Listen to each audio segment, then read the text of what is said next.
Metz, Aachen, and the Hurtgen. Patton's Third Army had been stopped in its thrust through France not by the Germans, but by a shortage of gasoline. But when the supply line caught up with Patton's lead tanks, he discovered another problem, the mighty fortress system around Metz. The initial key to the system was Fort Driant, built in 1902 and strengthened almost every year since, either by the French or the Germans after 1940. In size, thickness, and firepower, it was a monster, with clear fields of fire up and down the Moselle River. Patton could not cross that river until he held Driant. Driant was surrounded by a deep moat, which in turn was surrounded by a 20-metre band of barbed wire. It had living quarters for a garrison of 2,000, with sufficient supplies for a month or more of battle. Its big guns rose from the earth on hydraulic mounts, sniffed around, fired, and disappeared back into the earth. There were 4 outlying casement batteries, and concealed machine gun pillboxes were scattered through the area. The only way in was over a causeway. On September 27th, Third Army had made its first attempt to take Driant. The Americans had assumed that the fort would be lightly garrisoned by inferior troops. Although they had only a vague idea of the fort's works and surrounding terrain, they figured that a pre-World War I fortress system couldn't possibly stand up to the pounding of modern artillery, much less air-dropped bombs of 500 to 1,000 pounds, not to mention napalm. From dawn to 2:15 p.m., the Americans hit the fort with all the high explosives in their arsenal. The men of the 11th Infantry Regiment, who led the assault, were confident that nothing could have survived inside the fort. At 2:15 p.m., the infantry began to move in on the fort. To their astonishment, when they reached the barbed wire surrounding the moat, Germans rose up from pillboxes to their front, sides, and rear and opened fire. Shermans came forward to blast the pillboxes, but their 75mm shells hardly chipped or scarred the thick concrete. The infantry went to the ground and ignominiously withdrew under cover of darkness. With that withdrawal, Third Army's advance came to a halt. It now faced a new problem in its experience, but the oldest tactical engineering problem in warfare, how to overcome a fortified position. Like First Army to the north, Third Army began thinking and got started on the challenge of Driant by adopting some new techniques and weapons. It helped considerably that the Americans finally got their hands on the blueprints of the fort, which showed a Warren's den of tunnels. No amount of high explosive was going to knock it down. Infantry would have to get inside the fort, kill the German defenders who resisted, and take possession. To do that, the 11th Regiment would have to get over the causeway. To do that, there were a few new weapons. One was the tank dozer, another was a snake, a longer version of the Bangalore torpedo. The dozer would clear away rubble, the snake would blast a path through the barbed wire. A third new weapon was the flamethrower. A company got 4 of them. On October 3rd, the second assault on Driant began. The snakes got shoved under the wire, but they broke and were useless. The tank dozers had mechanical failures. Only one of the 4 flamethrowers worked. B Company nevertheless was able to get into the fort. Captain Harry Anderson led the way, tossing grenades into German bunkers as he ran across the causeway, inspiring his men to follow him into Driant, where he established a position alongside one of the casements. An intense firefight ensued. Germans popped out of their holes like prairie animals, fired, and dropped back. They called in their own artillery from other forts in the area. Some American engineers got forward with TNT to blast a hole in the casement so that the GIs could enter the fortress system, but the heavy walls were as impervious to TNT as to shells and bombs. On top of the casement, Private Robert Homeland found a ventilator shaft. Despite enemy fire, he managed to open the shaft's cover and dropped several Bangalore torpedoes down the opening. Germans who survived evacuated the area, and Captain Anderson led the first Americans inside the fort. The room they had taken turned out to be a barracks. They quickly took an adjacent one. The Germans counterattacked. The ensuing firefight was a new dimension of combat. It shattered nerves, ears, and lives. One small firecracker set off in the bowels of one of the old forts is guaranteed to startle a tour group and cause ringing ears. No one who had not been there can imagine the assault on the ears by machine gun fire and hand grenade explosions reverberating in the tunnels enclosed by the thick, dripping masonry walls. The air was virtually unbreathable. Men in the barracks room had to take turns at gulping some fresh air from firing slits. The stench was a mixture of gunpowder, gas fumes, and excrement. Wounded could not be treated properly. Fresh water was non-existent. B Company was stuck there. It had neither the equipment nor the manpower to fight its way through the maze of tunnels. It couldn't go back. Being on top of the fort was more dangerous than being in it. At dark, American reinforcements, accompanied by a half-dozen Shermans, crossed the causeway and assaulted another casemate, but they were badly shot up and forced to withdraw when the Germans came up from the tunnels and filtered into their rear. These small local counterattacks could be devastating. 4 of the Shermans were knocked out by Panzer Faust shells. Captain Jack Gerry, CO of G Company, 11th Infantry, led the reinforcements. He had no illusions about the enemy.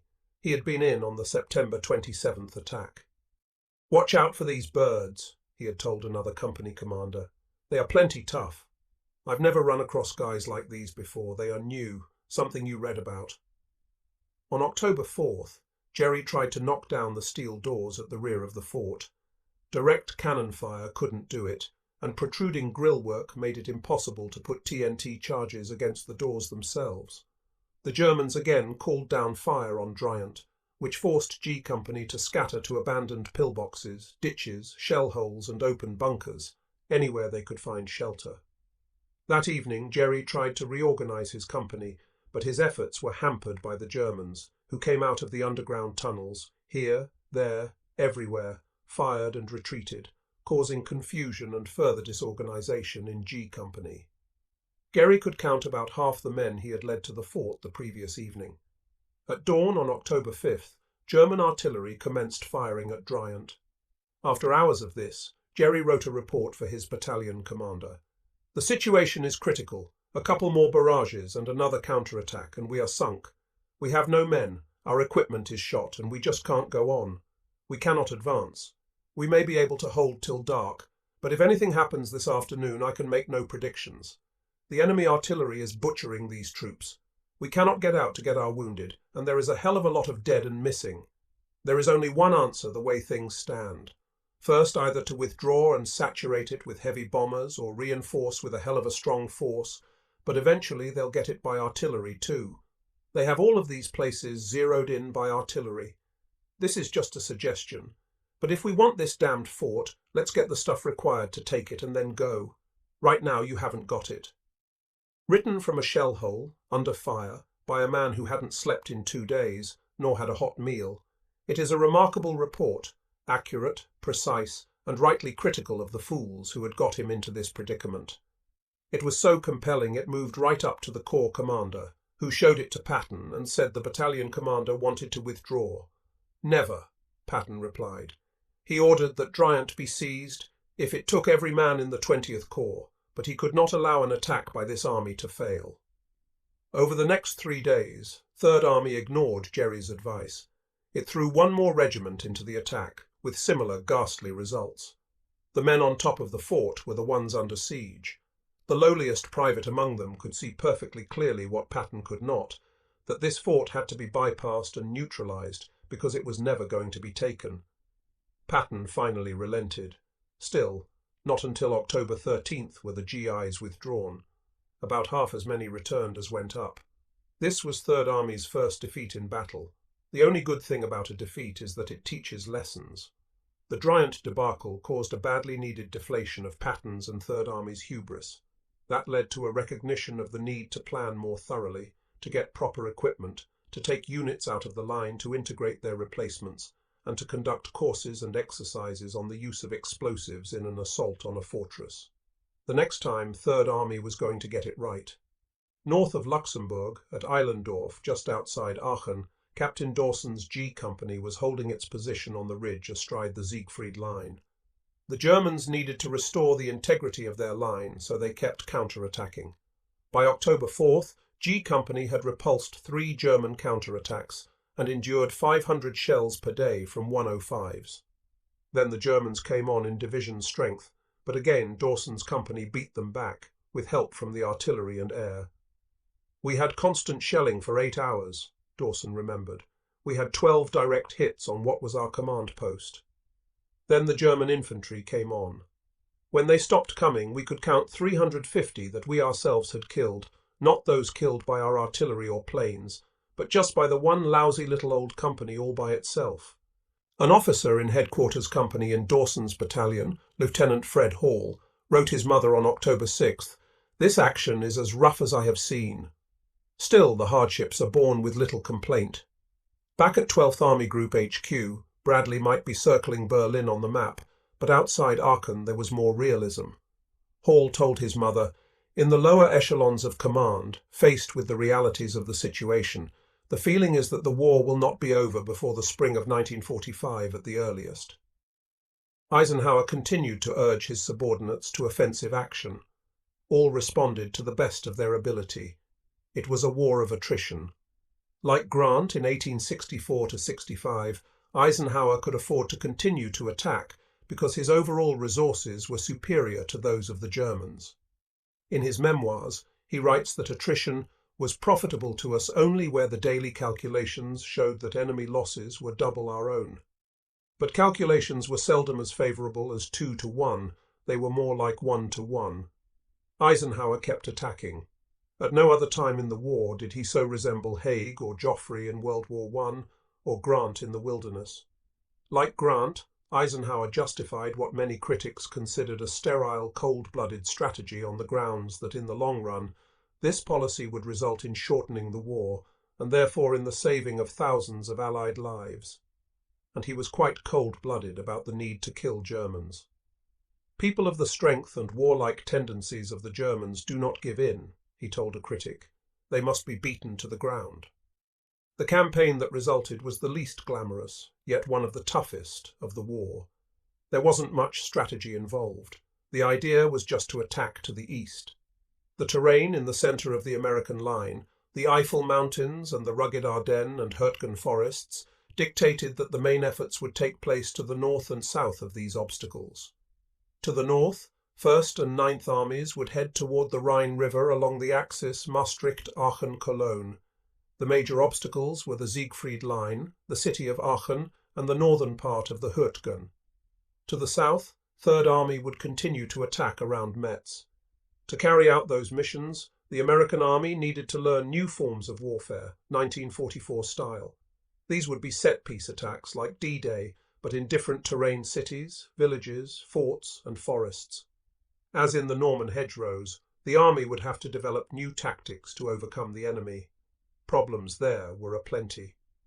For the first time since early August, when they had fled the hedgerow country, the Germans had prepared positions to defend. One of the first tasks they accomplished as they manned the Siegfried Line was to put S-mines, bouncing betties, that sprang when triggered by a tripwire or foot pressure a metre or so into the air before exploding in front of their positions. Thousands of them. The canister contained 360 steel balls or small pieces of scrap steel. They were capable of tearing off a leg above the knee, or inflicting the wound that above all others terrified the soldiers.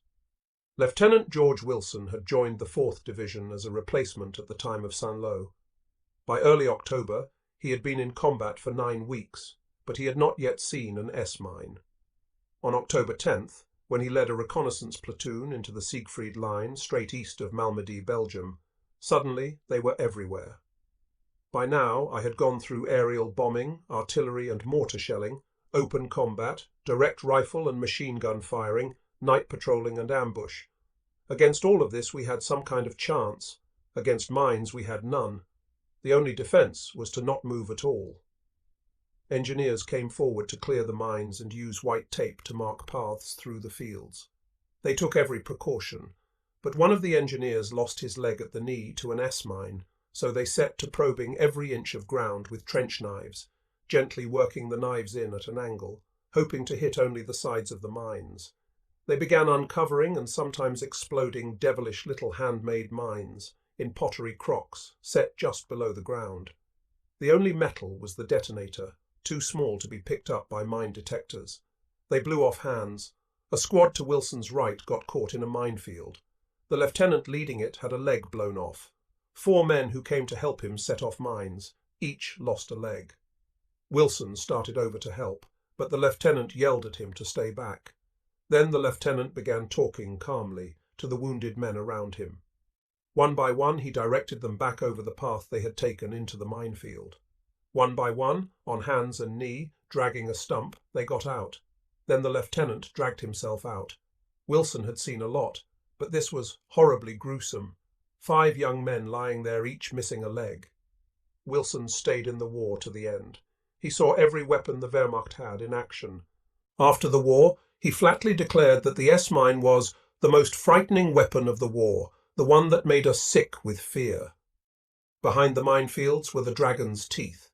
They rested on a concrete mat between 10 and 30 meters wide, sunk a meter or two into the ground, to prevent any attempt to tunnel underneath them and place explosive charges. On top of the mat were the teeth themselves, truncated pyramids of reinforced concrete about a meter in height in the front row to 2 meters high in the back. They were staggered and spaced in such a manner that a tank could not drive through. Interspersed among the teeth were minefields, barbed wire, and pillboxes that were virtually impenetrable by artillery and set in such a way as to give the Germans crossing fire across the entire front. The only way to take those pillboxes was for infantry to get behind them and attack the rear entry. But behind the first row of pillboxes and dragon's teeth, there was a second, and often a third, sometimes a fourth. The Siegfried Line was undoubtedly the most formidable man-made defence ever contrived, according to Captain Belton Cooper. Its intricate series of dragon's teeth, pillboxes, interconnected communication trenches, gun pits and foxholes in depth supported by an excellent road net and backed up by a major autobahn system that ran back to Cologne, Düsseldorf and other manufacturing sites less than 50 kilometers to the east, provided the Germans with not only an excellent defence system, but also a base from which to launch a major offensive. Cooper was describing the Siegfried Line as it faced Belgium. Farther south, on the Franco-German border, it was more formidable, with major fortifications holding heavy artillery. The pillboxes were more numerous and better constructed. They were half underground, with cannon and machine guns and ammunition storage rooms and living quarters for the defenders, typically about 15 soldiers. Throughout the length of the Siegfried Line, villages along the border were incorporated into the system. The houses, churches and public buildings in these villages were built of stone and rock. The second floors of the buildings and the belfries on the churches provided excellent observation. For Captain Dawson and G Company outside Aachen, the task wasn't to attack but defend. This too was new. Stateside training had emphasized offensive tactics, while in France the GIs had done far more attacking than defending. But Dawson and his men were holding high ground east of Aachen, which gave them observation posts to call in targets to the gunners and pilots. The Germans were desperate to get him off that ridge, which reporter W.C. Heinz of the New York Sun had taken to calling in his dateline Dawson Ridge, Germany. The Germans needed the ridge to restore their line and relieve the pressure on Aachen, so Dawson was going to have to defend. At 11 p.m., October 15th, an SS Panzer division hit G Company. The first shots came as a surprise because the leading tank in the column was a captured Sherman with American markings on it. The battle that was thus joined went on for 48 hours. There was hand-to-hand fighting, with rifle butts and bayonets. It was surreal, almost slow motion, because the mud was ankle-deep. Dawson called in artillery to within 10 meters of his position. At one foxhole, a German toppled dead over the barrel of an American machine gun, while in another, a wounded American waited until the German who had shot him came up and looked down on him, then emptied his Tommy gun in the German's face. The 2 men died at the bottom of the hole in a macabre embrace. The American battalion commander cracked. He all but disappeared, or as Lieutenant Hall put it, he became less and less interested in the conduct of the war. The officers conferred among themselves, then persuaded the battalion executive officer to talk to the regimental commander.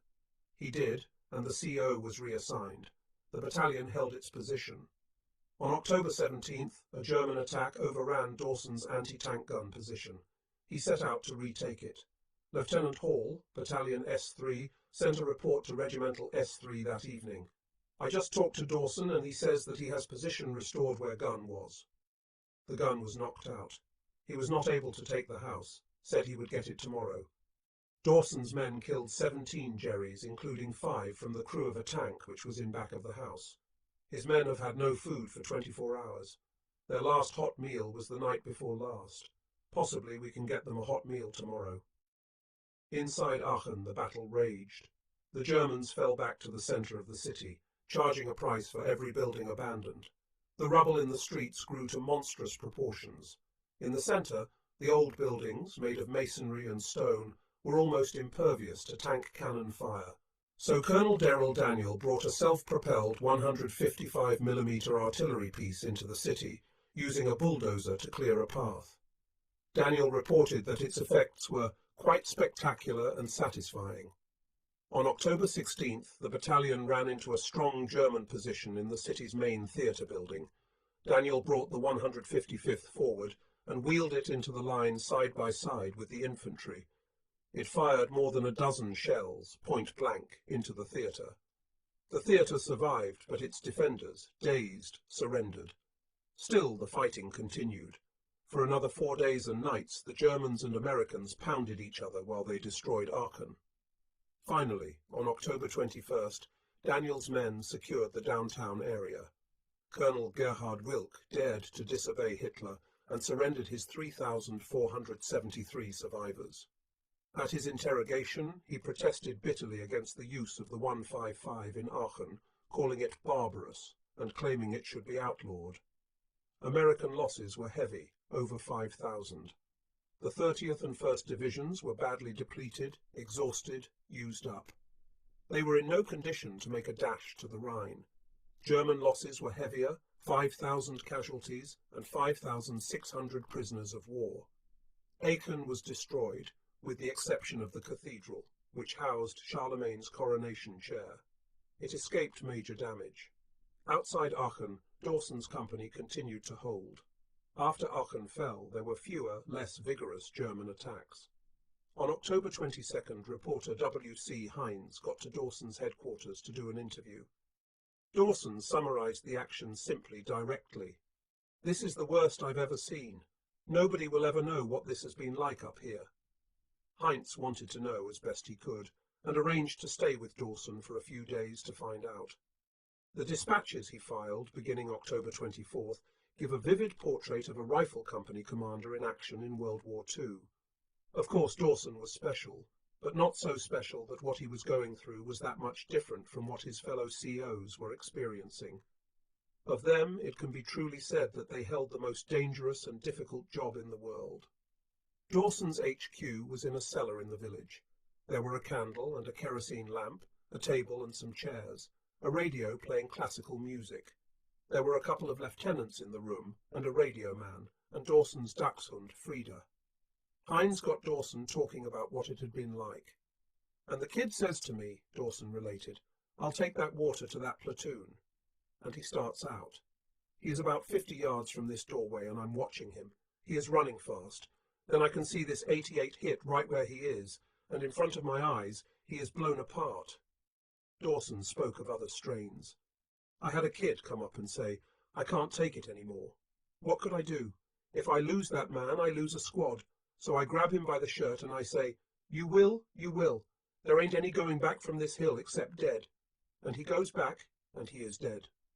Dawson sighed. He doesn't know why, and I don't know why, and you don't know why.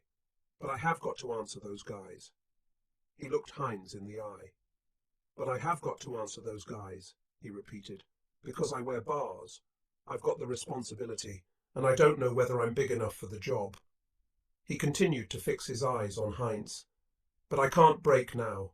I've taken this for the 39 days we've held this ridge, and I'm in the middle of the Siegfried Line, and you want to know what I think? I think it stinks." Dawson began to shed tears. Then he jerked his head up.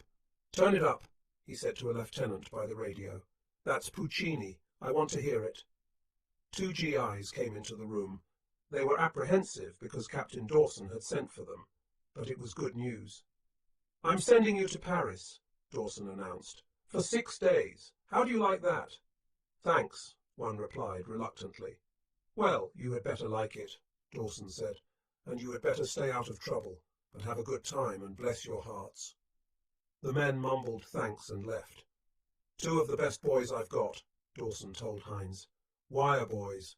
They've had to run new lines every day because the old ones get chopped up. One day they laid heavy wire for 200 yards, and by the time they got to the end and worked back, the wire had been cut in 3 places by shell fire." Dawson told Heinz that he had men who had been wounded in mid-September, when he first occupied the ridge, who returned 4 weeks later. They had gone AWOL from the field hospital and made their way back, and the first thing I know they show up again here and they're grinning from ear to ear. I know it must sound absolutely crazy that anyone would want to come back to this, but it is true. The following morning, one of the lieutenants told Dawson, "Captain, those wiremen, they say they don't want to go to Paris." "All right," Dawson sighed. "Get 2 other guys if you can." The Battle of Aachen benefited no one. The Americans never should have attacked. The Germans never should have defended. Neither side had a choice. This was war at its worst, wanton destruction for no purpose. Still, the Americans continued to attack. A steady flow of replacements coming from England allowed the generals to build companies up to full strength after a few days on the line, even when casualties had run as high as 90%. This replacement flow added to the sense of strength surely the Germans couldn't keep up.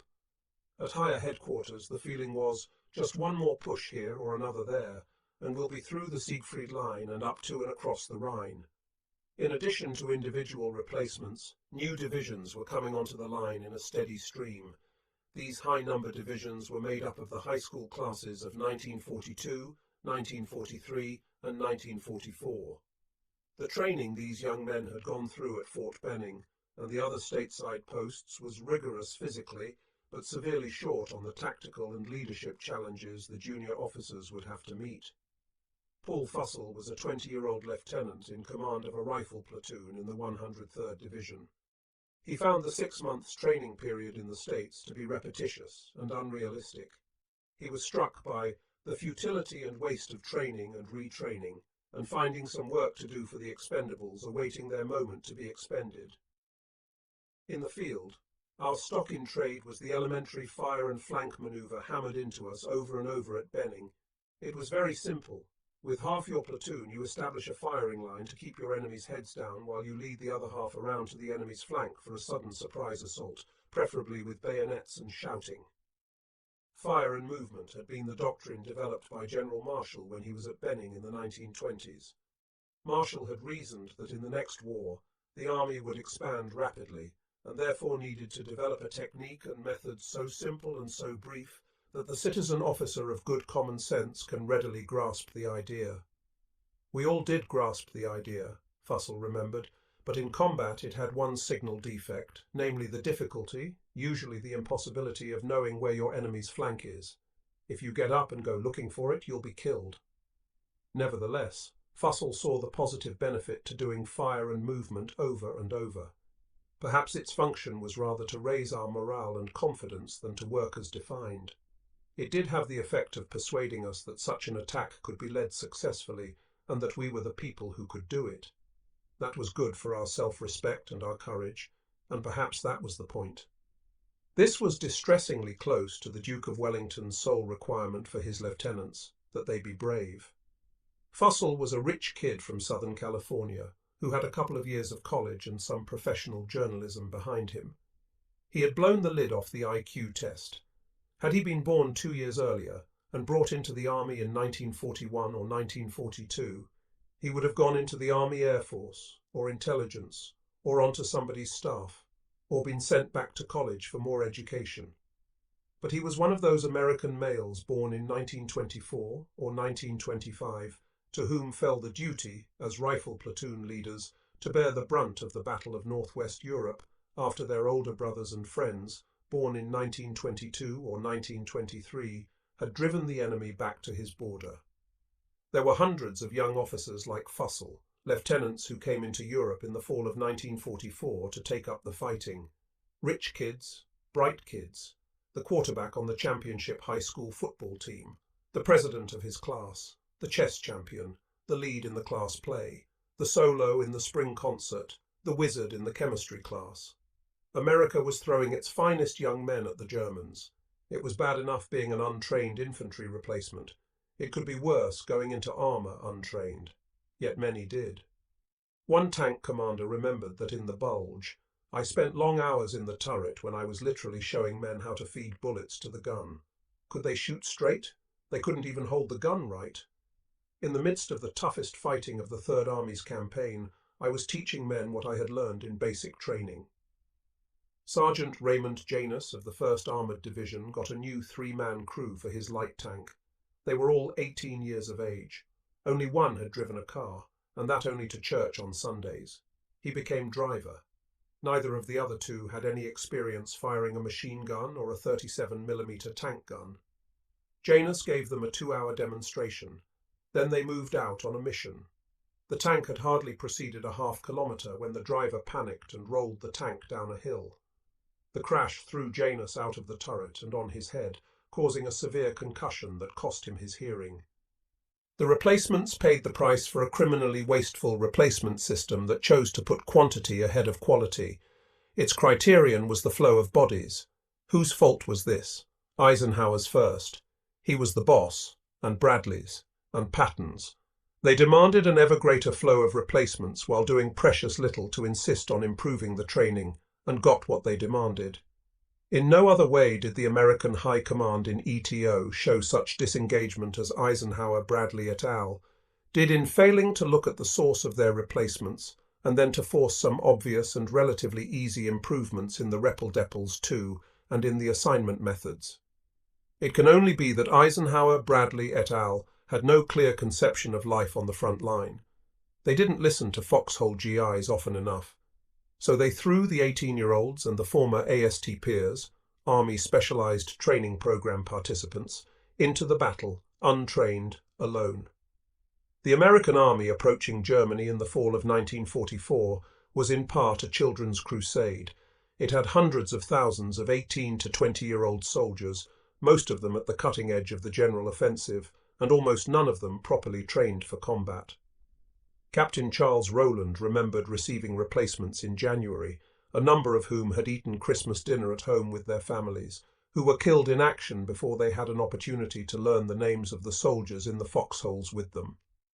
Eisenhower said that in war, everything is expendable, even generals' lives, in pursuit of victory. If victory required replacements, some of them would have to be expended. One had to be tough. The problem here is that the replacement system was guilty of the worst sin of all in war, inefficiency.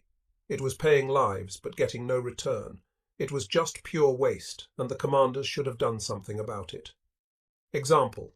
In January 1945, Captain Cooper of the 3rd Armoured Division got 35 replacements to help crew the 17 new tanks the division had received. These men had just unloaded from the boat in Antwerp a few hours earlier, Cooper said. They had received no previous indoctrination on what they were to do. Not one had any previous experience with tanks. Most of them had never even been in a tank or even close to one. Cooper gave them a brief verbal orientation. Then his mechanics took small groups into tanks, where each recruit got to fire the main gun 3 times. This was all the training time permitted, Cooper remembered, because the guides came to take the tanks to their assignments to the various units. The previous night, the 35 replacements had been in Antwerp. At 3 p.m. they lumbered off in a convoy of 17 tanks headed for the front. 2 hours later, 15 of the 17 were knocked out by German panzers firing 88s. It often happened that more than half the replacements sent directly into combat became casualties in the first few days. At Metz, Patton continued to attack the forts, although not Driant, which he was by now content to bypass. Finally, on November 22nd, Metz was secured except that 6 forts around the city were still defiant. The Americans made no attempt to overrun them, and soon enough they began to surrender. The last to give up was Fort Driant, which finally capitulated on December 8th. In August, Third Army had advanced almost 600 kilometres from Normandy to the Moselle River. From September 1st to mid-December, it advanced 35 kilometres east of the Moselle. The Siegfried Line, which Patton had said he would reach on November 10th, was still a dozen or so kilometres to the east. In crossing the Moselle and taking Metz, Third Army had suffered 47,039 battle casualties. Up north of Aachen, the Americans continued to attack, side by side with the British. General Brian Horrocks surprised the GIs by showing up on the front lines to see conditions. He was a sympathetic yet critical observer. The 84th Division struck him as an impressive product of American training methods which turned out division after division complete, fully equipped. The division was composed of splendid, very brave, tough young men. But he thought it a bit much to ask of a Green Division that it penetrate the Siegfried Line, then stand up to counter-attacks from two first-class divisions, the 15th Panzer and the 10th SS, and he was disturbed by the failure of American division and corps commanders and their staffs to ever visit the front lines. He was greatly concerned to find that the men were not getting hot meals brought up from the rear, in contrast to the forward units in the British line. He gave the GIs "my most experienced armoured regiment," the Sherwood Rangers Yeomanry, told the American battalion and division commanders to get up front, and returned to his headquarters. The problem Horrocks saw was becoming endemic in the US Army in ETO. Not even battalion commanders were going to the front. From the Swiss border north to Geilenkirchen, the Americans were attacking. Schaeff put the pressure on 12th Army Group. Bradley passed it on to 1st, 3rd and 9th Armies. Hodges, Patton and Lieutenant General William Simpson told their corps commanders to get results. By the time the pressure reached the battalion COs, it was intense. They raised it even higher as they set objectives for the rifle company COs. The trouble with all this pressure was that the senior officers and their staffs didn't know what they were ordering the rifle companies to do. They had seen neither the terrain nor the enemy. They did their work from maps and over radios and telephones. And unlike the company and platoon leaders, who had to be replaced every few weeks at best and every few days at worst, the staff officers took few casualties, so the same men stayed at the same job, doing it badly.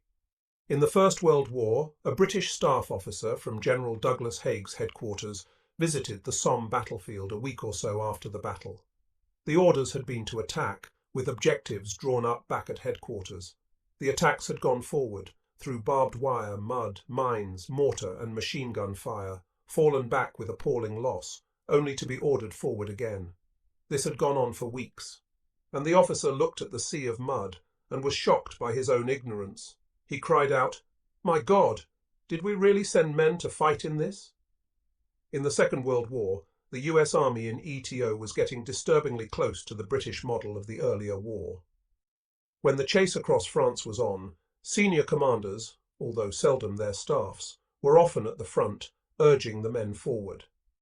But when the line became stationary, headquarters personnel from battalion on up to corps and army found themselves good billets and seldom strayed.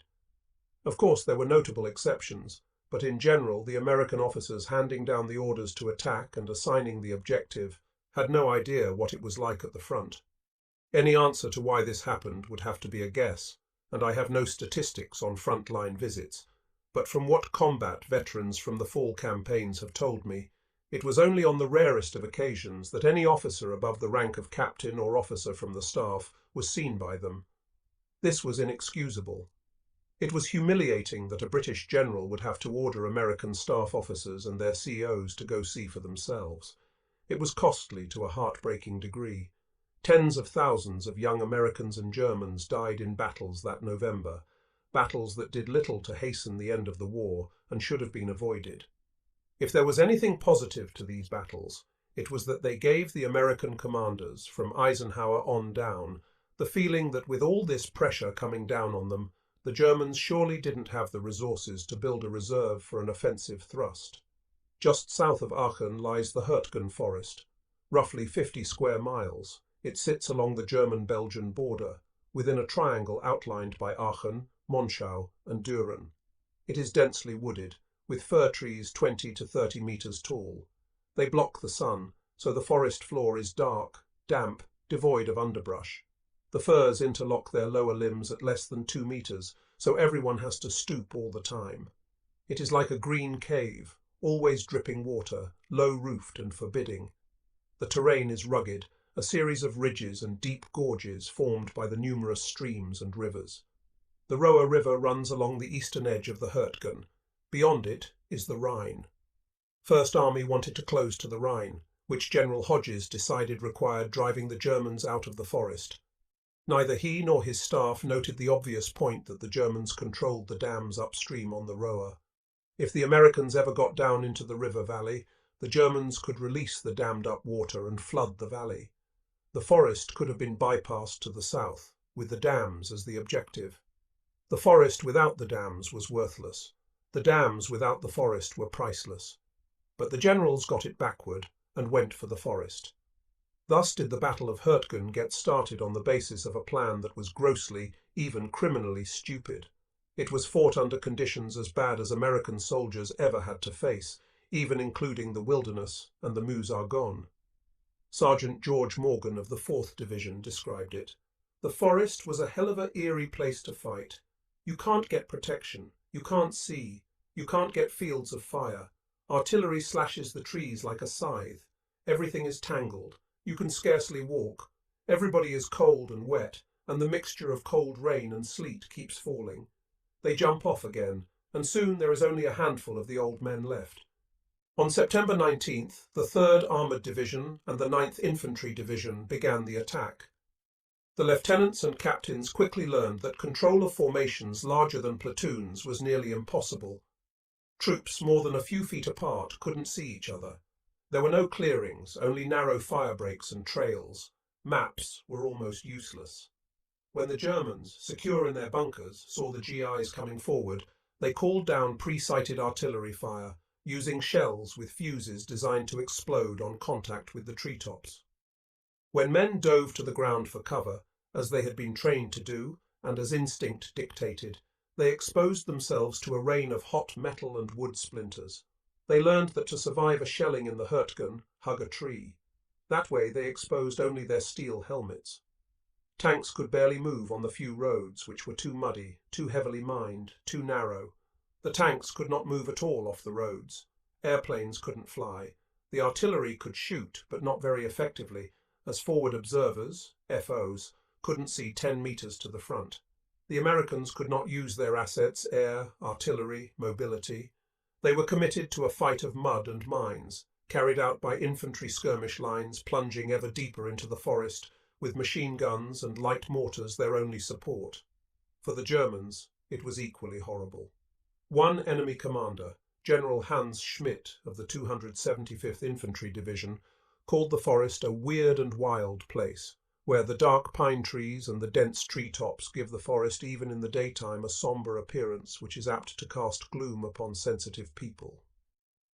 General Paul Malman, commanding the 353rd Infantry Division, said his troops were fighting in deplorable conditions, exposed to incessant enemy fire, fighting daily without relief, receiving little support from their own artillery, drenched by frequent rain, and without the possibility of changing clothes. He went on, "Forsaken as they were, they had no choice but to hold out in hopeless resignation. For the GIs, it was a calamity. In their September action, the 9th and 2nd Armoured lost up to 80% of their front-line troops and gained almost nothing. In October, the 9th reinforced tried again, but by mid-month it was dead in the water and had suffered terribly. Casualties were around 4,500 for an advance of 3,000 meters. German losses were somewhat less, around 3,300. Staff officers were learning, if slowly. On the last day of October, the staff of the 9th Division issued a 5-page report, Notes on Woods Fighting. Troops already in the line and still alive knew what the lessons were, but the report was valuable to new units and replacements being fed into the forest. It advised training in forest fighting prior to commitment, pressing against a tree when the shelling began, fighting during the day because night operations were physically impossible, never travelling in the woods without a compass, and never sending reinforcements forward in the midst of a battle or shelling. Call it off. That's what the GIs wanted to tell the generals, but the generals shook their heads and said, "Attack." On November 2nd, the 28th Infantry Division took it up. Major General Norman Coter, one of the heroes of D-Day, was the CO. The 28th was the Pennsylvania National Guard and was called the Keystone Division. Referring to the red Keystone shoulder patch, the Germans took to calling it the Bloody Bucket Division. It tried to move forward, but it was like walking into hell. From their bunkers, the Germans sent forth a hail of machine gun and rifle fire and mortars. The GIs were caught in thick minefields. Everything was mud and fir trees. The attack stalled. The days were so terrible that I would pray for darkness, Private Clarence Blakesley recalled, and the nights were so bad I would pray for daylight. Lieutenant John Forsell, K Company, 110th Infantry, 28th Division, had a macabre day-night experience. He was outside the village of Schmidt, which was no man's land. Daily we would check the houses, he explained. The Germans patrolled the same town at night. One morning our patrol came into town and found a GI hung on the crucifixion cross. We cut him down. We stayed in town and hid in a few houses waiting for the Germans. A German patrol came in. We had a gunfight. They were caught by surprise. A few of the patrol got away, but we took 3 Germans and hung them on 3 crosses. That ended that little fanfare for both sides in Schmidt. For 2 weeks the 28th kept attacking as ordered. On November 5th Division sent down orders to move tanks down a road called the Call Trail, but no staff officer had gone forward to assess the situation in person, and in fact the trail was all mud, and anyway blocked by felled trees and disabled tanks. The attack led only to loss. There were men who broke under the strain, and there were heroes. On November 5th the Germans counterattacked. An unknown GI dashed out of his foxhole, took a bazooka from a dead soldier, and engaged 2 German tanks. He fired from a range of 25 meters and put 1 tank out of action. He was never seen again. On November 6th, an entire company passed the breaking point. An all-night shelling had caused numerous casualties. At dawn, a German counterattack began. When the small arms fire erupted from the woods, the men could endure no more. First one, then another, then 2 and 3 together, began to run to the rear. Captain Joe Pruden was sympathetic. They had just had too much. Their endurance could stand no more, but he knew he had to stop them, get them to turn and face the enemy. Along with other officers at the command post, he tried, but the men were pushing, shoving, throwing away equipment, trying to outrun the artillery and each other in a frantic effort to escape. They were all scared. He saw badly wounded men lying where they fell, crying out for medics, being ignored. The 28th's lieutenants kept leading.